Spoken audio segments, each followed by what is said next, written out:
সম্মানিত সুধী, আসসালামু আলাইকুম ওয়া রাহমাতুল্লাহি ওয়া বারাকাতুহু। শুরু করছি আল্লাহর নামে, যিনি পরম করুণাময় অর্থাৎ রহমান, অতি দয়ালু অর্থাৎ রহিম।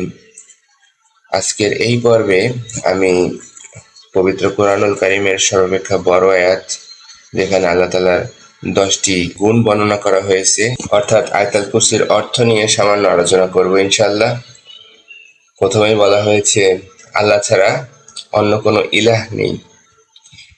তিনি চিরঞ্জীব এবং সবকিছুর ধারক অর্থাৎ হাইয়ুল কাইয়ুম।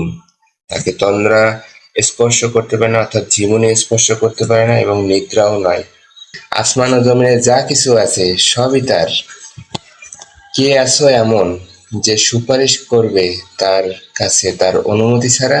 দৃষ্টির সামনে ও পিছনে যা কিছু রয়েছে সবই তিনি জানেন। তার জ্ঞান সীমা থেকে তারা কোনো কিছুতেই পরিবেষ্টিত করতে পারে না, কিন্তু তিনি যতটুকু ইচ্ছা ততটুকু করেন। তার সিংহাসন অর্থাৎ কুরসি আসমান ও জমিনকে পরিবেষ্টিত করে আছে, আর এগুলোকে ধারণ করা তার পক্ষে মোটেই কঠিন নয়। তিনি সর্বোচ্চ এবং সর্বাপেক্ষা মহান অর্থাৎ আলিউল আজিম।